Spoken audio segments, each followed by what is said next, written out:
Hello, good morning and welcome to Encarnacion Farm. Today, i-share ko sa inyo kung paano ako nagpo-propagate at nagpapalago ng ating tarragon. Tarragon is a perennial plant. Ito ay pwede nyo, kung gagawin yung mother plant, i-directan nyo na sa lupa para kahit hindi madiligan ay okay lang siya. So kung mapapansin nyo, overgrown na itong ating tarragon. Mataas na ang kanyang stem pero hindi pa siya ganun kalago. So ang ginagawa natin, pinuputol natin siya, tapos itatanim natin yung pinagputulan para maka-generate ng another plant. So makikita nyo rito, ito yung mga naputol ko na. Ayan.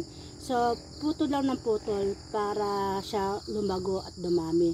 Kasi pagka ito ay namulaklak, ibig sabihin nagsisignal siya sa plant na matapos na yung buhay niya. Kaya lagi natin ipuprune para lalo siyang maging healthy at dumami. So ito naman yung ating itinanim na pinanggalingan naman itong pinutol natin.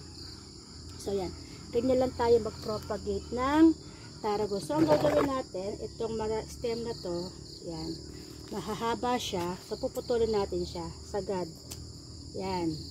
So magiging ganito na siya. So, tutubo naman uli siya. And then, itong ating pinutol na stem, ayan, akin lang tinatanggal yung dahon doon sa dulo.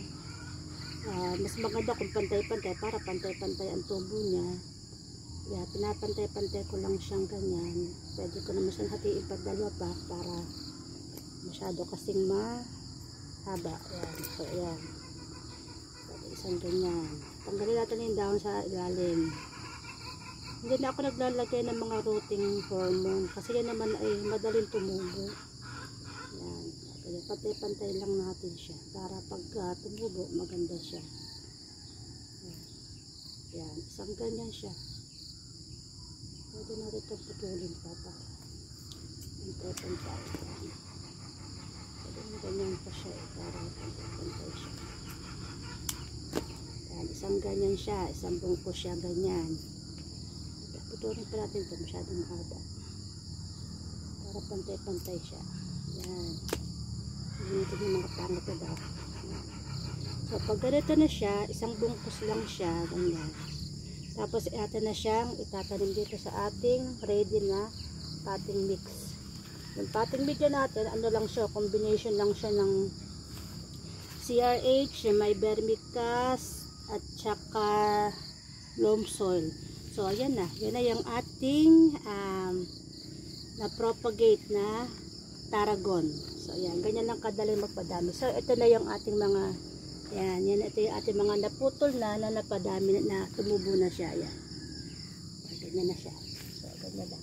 Kasi as long as lagi nyo siyang pinuputulan, lalago at lalago siya. Ito. Maganda na yung tubo niya. Ayan. Lalago na siya. Marami na siyang mga sanga na pagkukunan. Ayan. That's all. Thank you.